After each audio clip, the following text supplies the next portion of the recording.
A 14 de abril fomos surpreendidos com a investida do Irão contra o território de Israel, algo que nunca tinha acontecido.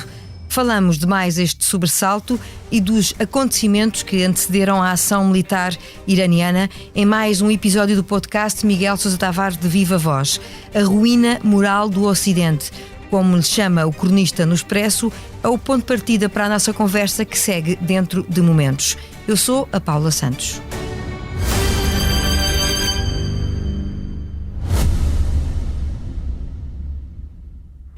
Subscrever o Expresso é ter acesso à melhor informação, a uma vasta oferta de conteúdos exclusivos e à opinião de referência. Subscrever o Expresso é tornar-se membro do nosso clube, poder ser voz ativa de uma comunidade informada e beneficiar de vantagens exclusivas. Subscreva o Expresso em expresso.pt/digital. Expresso. Liberdade para pensar. Olá, viva Miguel. Viva Paula. Escreve esta semana no Expresso que o Irão agiu como Israel esperava e desejava, ou seja, respondeu à ação militar israelita contra a embaixada iraniana na Síria na medida em que os israelitas tinham previsto. Não estamos aqui a descrever um jogo político e militar muito perigoso, Miguel?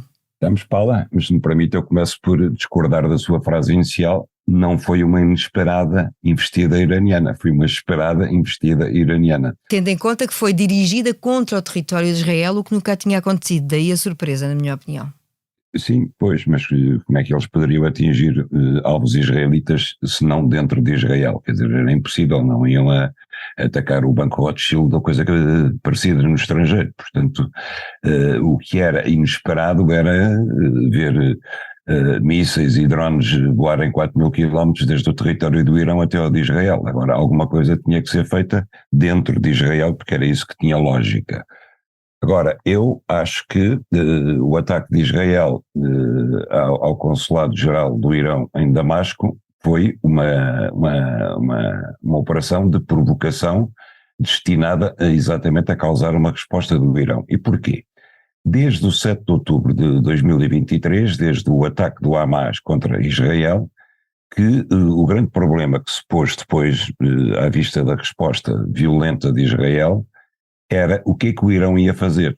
Porque, ao mesmo tempo que vimos todos os países árabes da região, que são sunitas e não xiitas, como o Irão, ficarem quietos, temia-se que o Irão pudesse intervir em apoio ao Hamas, que no fundo é apoiado pelo Irão desde sempre. E esse era o grande medo. Mas o Irão ficou quieto, ficou todo o tempo quieto. E, portanto, a pergunta que, em minha opinião, deve ser feita é: se o Irão, que era o grande problema de Israel na sua ofensiva em Gaza, ficou quieto, porquê é que Israel foi provocar o Irão? E Miguel também tem uma resposta para isso no seu texto, não é verdade? Exatamente, quer dizer, a única coisa que eu posso depreender é que Israel foi provocar o Irão propositadamente para suscitar uma resposta do Irão, para depois dar uma contra-resposta que ainda não sabemos qual é, estará por dias, estará por horas, pode acontecer a qualquer momento, mas vai acontecer. E eu penso que todos os aliados de Israel, e quando falo dos aliados é do Ocidente, sabe perfeitamente que o objetivo foi esse. Por isso, quando eu falo da ruína moral do Ocidente, é quando ouço esta troca de argumentos e toda a gente a fingir-se de inocente, a fingir que não sabia que o ataque de Israel ao consulado do Irão em Damasco ia ter uma resposta do Irão. Tinha que ter uma resposta do Irão, obviamente. Foi um ato de pirataria internacional que as potências ocidentais se recusaram a condenar como tal no Conselho de Segurança das Nações Unidas. Sabiam que ia haver uma resposta de Israel e agora todos fingem que estão a tentar conter a resposta de Israel, o que é uma farsa. Não estão de forma alguma a tentar contê-la, estarão quando muito a dizer: olha, vejam lá o que é que fazem, se não é muito forte, se não matam muita gente. Agora, no fundo, todos eles, Inglaterra, Estados Unidos, França, Alemanha, estão a desejar que Israel ataque, por exemplo, as instalações de enriquecimento de urânio do Irão. Mas isso é colocar mais achas numa fogueira e num barril de pólvora prestes a explodir, com consequências que ninguém consegue ainda completamente vislumbrar. Acha mesmo que há da parte da diplomacia internacional essa expectativa sem ter em conta as consequências que podem advir? Acho. Nós estamos a ver, quer dizer, enquanto vemos David Cameron em Jerusalém, enquanto vemos os ministros dos negócios estrangeiros da Alemanha, etc., que oficialmente estão ali a tentar convencer Israel a dar uma resposta moderada. De facto, nos bastidores, quem está a negociar a resposta de Israel são os chefes dos serviços de segurança desses países, e eles analisaram já, todos eles, ao detalhe, qual é a resposta possível. E neste momento eu creio que o cenário que eles põem em cima da mesa é a Rússia não se mexerá a favor do Irão, está empenhada na guerra da Ucrânia, não fará nada, como não fez até agora, e portanto este é o momento ideal para atacar o Irão. Já se viu que o Irão não tem capacidade aérea para enfrentar Israel, teria capacidade terrestre, mas não vai ser uma ofensiva terrestre, porque há 4.000 quilómetros a separá-los. A Força Aérea de Israel, sobretudo com os seus 40 F-35, que é o avião mais avançado tecnologicamente, atualmente, é infinitamente superior à do Irão. A defesa antiaérea do Irão também é fraquíssima face aos mísseis balísticos e à Força Aérea de Israel, e portanto este é o momento exato para poder atacar o Irão. Israel não deixará de o fazer e tem o apoio logístico e o apoio em termos de inteligência, de informações do Ocidente. O Irão já disse que aquilo que aconteceu no dia 14 é uma amostra do que pode ainda vir a acontecer, que haverá uma retaliação ainda mais dura caso Israel reaja militarmente. O que é que pode ser essa reação iraniana? Bom, o Irão tem que fazer esse tipo de ameaças, porque senão fica desacreditado internamente e fica desacreditado externamente junto aos países onde tem as suas bases de terroristas que lhe são fiéis e que o seguem e que ele financia, como no Iémen, como no Líbano, etc. Agora, não passam de ameaças que, do ponto de vista da segurança de Israel, não são perigosas. Agora, o que é vai apenas ser perigoso, retórica, acha, Miguel? eu estou a falar do ponto de vista da segurança de Israel. Agora, que vai haver ameaças, por exemplo, à circulação de navios no Estreito de Hormuz e no Golfo Pérsico, isso vai haver. E eu falo no meu texto que, possivelmente, por exemplo, nós vamos ter uma situação complicada na circulação de petroleiros e, portanto, no abastecimento de petróleo, que a Europa vai ser a vítima em primeiro lugar, como em relação à guerra da Ucrânia. Isso sim, poderá haver ações de comandos terroristas incitados pelo Irão no estrangeiro, não necessariamente dirigido a alvos israelitas, porque eles protegem-se muitíssimo melhor, mas dirigido aos países ocidentais. Isso poderemos esperar. Agora, uma ameaça forte à segurança do Estado de Israel, como se viu, aliás, no dia 14 de abril, isso não acontecerá. Quem é que ganha com isto tudo e com este cenário completamente imprevisível? De forma a que as maiores potências não o tentem controlar. Aparentemente, só Israel é que parece continuar interessado em alimentar aqui este diferente, não é verdade? Bingo! É exatamente isso, Paula. Quem é que ganhou com o ataque do Hamas de 7 de outubro? Israel. É verdade que os israelitas tiveram 1.200 mortes com essa barbaridade cometida pelo Hamas, mas no rescaldo Israel praticamente reduziu Gaza a cinzas e não sei se liquidou por completo o Hamas em Gaza, provavelmente ainda não, mas tão cedo o Hamas não será uma ameaça para Israel a partir de Gaza. Quem é que ganha agora com este ataque? Chamamos-lhe ataque entre aspas, porque não houve uma única vítima do Irão em Israel. Vai ganhar Israel com a resposta que vai dar, não tenho uma dúvida sobre isso. Acompanhando aqui o seu pensamento, o Miguel acha que isto acontece de certa maneira para Israel recuperar alguns aliados e simpatia internacional, que era no fundo, que estava cada vez mais ameaçado pelos acontecimentos em Gaza, mas isto é um preço muito alto a pagar. É um preço muito alto a pagar, porque Israel não pagou preço nenhum, pelo contrário, Paula, repara uma coisa, Israel aproveitou... A instabilidade internacional que envolve Israel também é um preço para todos, não é? Para Israel aproveitou para mostrar que as suas defesas antiaéreas são as melhores do mundo, já se sabia, mas a única experiência prática que tinham tido era com os rockets que o Hamas dispara da faixa de Gaza, isso não era nada para o poder da instalação do Iron Dome, da cúpula de ferro que Israel tem montada. Agora pôde fazer um teste muito de nível de exigência muito maior e funcionou. Fez também um teste em que pôde coordenar a sua defesa antiaérea com a defesa antiaérea de países aliados através da Força Aérea da Inglaterra, da França, dos Estados Unidos, e através de mísseis disparados de navios estacionados na zona dos aliados. Por outro lado, e sobretudo, desviou as atenções todas do mundo internacional para a situação de Gaza. Repare que não se fala de Gaza desde o dia 14 de abril. Ninguém sabe, ninguém está interessado em saber o que é que se passa em Gaza. De repente, de um só golpe, Israel passou de agressor a agredido, passou de invasor a invadido, passou de ameaça a ameaçado, passou de carrasco a vítima. E acabou, quer dizer, mudou por completo a situação diplomática nos noticiários e nas chancelarias e fez uma exibição de força extraordinária. Por isso é que alguém tentou dizer ingenuamente que Israel poderia se contentar com a vitória defensiva que teve no dia 14 de abril, mas esse não é o objetivo de Netanyahu. Netanyahu tem uma política de fuga em frente, de poderio militar constante, não só para se manter no poder, porque é isso que o mantém no poder, mas também para tirar partido de uma situação que nunca foi tão favorável em Israel. Estes acontecimentos voltam a colocar o foco no papel dos Estados Unidos, que responderam também eles à chamada israelita e prometem continuar a responder. Biden está, de certa forma, refém de Netanyahu em ano de eleições americanas? Está, como todos os presidentes americanos sempre tiveram. É muito difícil encontrar um presidente americano, talvez Obama seja o único exemplo que não dependeu do eleitorado judeu nos Estados Unidos. É muito diferente. Agora, Biden tem um problema que os outros não tinham, é que a população árabe nos Estados Unidos tem crescido muito e a população jovem também, há mais eleitorado jovem nos Estados Unidos que está recenseado para votar e eles não têm uma atitude, os árabes por razões óbvias, os jovens por outras razões, tão compreensiva em relação ao alinhamento total dos Estados Unidos com Israel como habitualmente têm os presidentes americanos. Mas na dúvida, Biden sempre foi um grande defensor de Israel, amigo pessoal de Netanyahu, e mais, Biden é engraçado, porque se olharmos para o currículo dele, Joe Biden votou sempre a favor de todas as intervenções militares do Ocidente e dos Estados Unidos e dos aliados americanos no mundo, desde a primeira guerra do Iraque, à segunda guerra do Iraque, ao Afeganistão, à Líbia. Biden esteve sempre a favor das posições dos Falcões.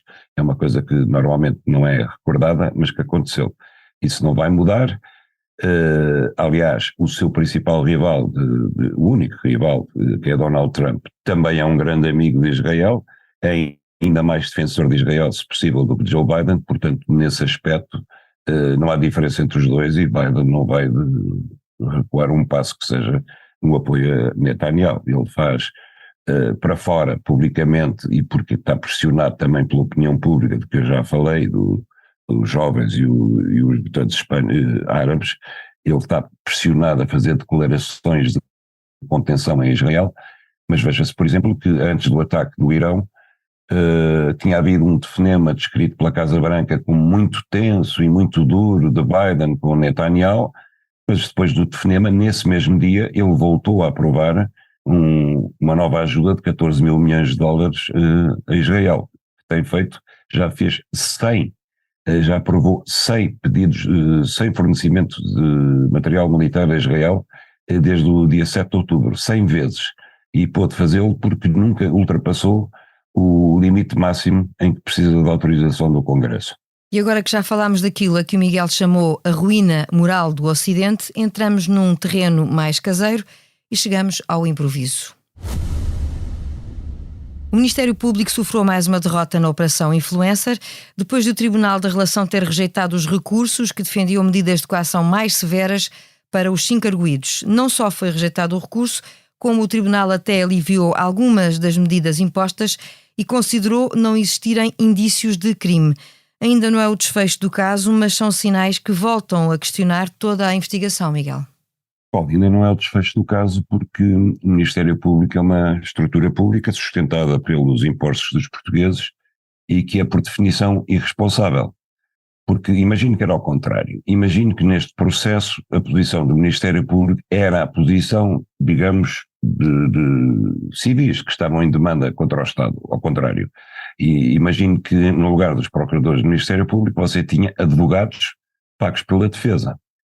Ao fim de 2 derrotas tão estrondosas como agora aconteceu com o Ministério Público, que foi o Tribunal de Instrução Criminal, através do do juiz de instrução criminal e agora no recurso para a relação, se isso tem acontecido do lado da parte civil, os advogados dessa parte civil, face a estas duas estrondosas derrotas e avaliando os custos que estariam implícitos em continuar com esta demanda e a falta de perspectivas de êxito, se fossem sérios diriam ao seu cliente: fique por aqui, desistimos. Mas como se trata do Ministério Público e como de facto eles são irresponsáveis, não respondem perante ninguém, e porque podem continuar a agir com o dinheiro dos contribuintes livremente, eles vão continuar em vez de arquivar o processo. É por isso que eu sou contra a autonomia do Ministério Público. Sou quase a única voz em Portugal que tem o descaramento de dizer sou, porque eu acho que esta autonomia acompanhada de irresponsabilidade não é sustentável. Só queria fazer uma ressalva, que eu quando falo em Ministério Público, no caso estou-me a referir ao TSIAP, são coisas diferentes. O Ministério Público é um órgão de aplicação da justiça que é essencial e que no essencial funciona muito bem no país, não é só na parte criminal, nem na parte civil, é na parte administrativa, é na representação de menores, de incapazes, etc. Infelizmente, a imagem do Ministério Público está a ser manchada pela atuação desse órgão, que é a Direção Central de Investigação e Ação Penal, localizada em Lisboa, e da sua dirigente máxima, que é a Procuradora-Geral da República. E é essa imagem que passa para fora como representante de todo o Ministério Público, o que não é nem verdade nem justo, mas que está de facto a manchar a imagem de todo o Ministério Público. Isto não é apenas uma derrota do TSIAP, isto é um enxovalho. Mas felizmente que pelo menos nós temos juízes acima do Ministério Público e que funcionaram. E o que eles vieram dizer em substância é o seguinte: não é possível tentar criminalizar ou suspeitar de crimes aquilo que são atuações normais de governação. Ou seja, perante um projeto tão importante para o país, ou pelo menos que se presume importante para o país, como o Data Center de Sines, é normal que os investidores que vão lá colocar 2 ou 3 mil milhões de euros tenham contactos com o governo. E é normal que, face ao atraso do licenciamento do processo, eles que estão a investir o seu dinheiro, que já tinham investido 300 milhões de euros, estejam preocupados e pressionem o governo para que o processo avance. E é normal que eles não se conformem quando há alguém no aparelho do Estado, no aparelho administrativo, que diz que o processo não pode avançar porque há uma charca provisória onde vive às vezes uma lagartixa ou uma rã de focinho bicudo. Quer dizer, isto parece quase uma anedota, mas é disto que se trata. E quando há conta disto, o Ministério Público está há 4 anos a montar uma escuta telefónica a um secretário de Estado e o acusa de tráfico de influências ou de crime de corrupção, porque ele ouve os representantes dos privados e porque em conversa dos representantes dos privados eles dizem que é preciso falar com o Primeiro-Ministro para ultrapassar isto. E à conta disto, a Procuradora-Geral da República escreve num comunicado que o Primeiro-Ministro também é suspeito e cai o governo e vamos para eleições. Isto é de uma gravidade absoluta. Eu já falei disto antes aqui no podcast do Expresso. É de uma gravidade total, porque não é apenas um caso criminal sem qualquer substância que é levado para diante. É uma usurpação de poderes em que o poder do Ministério Público entra dentro do poder da governação e quase que quer dizer como é que se deve governar. E se não se governa como estes procuradores entendem, então derruba-se o governo. Foi o que aconteceu. Acha que é uma derrota direta de Lucília Gago? Não acho que é uma derrota, acho que é um enxovalho. Eu acho que se ela tivesse algum pingo de vergonha, demitia-se agora. Não estava tranquilamente à espera que chegasse outubro a aparecer em cerimónias oficiais, quase fugidia, porque parece que ela é que tem um mandato de captura, parece que tem medo de aparecer. E quando aparece é só para dizer assim a correr: a justiça tem os seus prazos, a justiça tem que fazer o seu caminho, como se nada de grave se passasse. Eu acho um enxovalho, a sério. Um verdadeiro enxovalho. As pessoas têm que ser responsabilizadas quando se exerce um cargo tão importante como Procurador-Geral da República. Deve-se explicações, deve-se reparações, deve-se pedidos de desculpas quando se fez mal e no limite, como é o caso, deve-se um pedido de demissão. Só para concluirmos o tema, concorda com o Presidente da República quando diz que começa a parecer-lhe cada vez mais provável que estamos perto de ter um português no Conselho Europeu, isto em função de tudo o que foi dito também sobre o papel de António Costa, com os desembargadores a concluírem que não há provas de pressão do ex-primeiro-ministro? Eu acho muita graça ao Presidente da República, sabe? Parece que ele agora só está preocupado com o lugar europeu de António Costa, mas ele devia-se ter preocupado antes disso, em 7 de novembro, quando alinhou com a Procuradora-Geral da República e quando aceitou a demissão de António Costa, sem ter exigido logo a Lucíndia Gago uma explicação sobre o que é que ela queria dizer com aquele parágrafo. E sem lhe ter exigido que concretizasse, pelo menos diante dele, Presidente da República, quais eram as suspeitas efetivas que recaíam sobre o Primeiro-Ministro. Acho muita graça que só agora é que se preocupe com isso, porque de facto está em causa o regular funcionamento das instituições democráticas e o Presidente da República esteve calado até agora. A ruína moral do Ocidente e as decisões da Justiça. Chegamos ao fim de mais um episódio do podcast de Miguel Sousa Tavares de Viva Voz. A sonorização esteve a cargo do João Martins e regressamos com nova análise da atualidade na semana do 25 de Abril.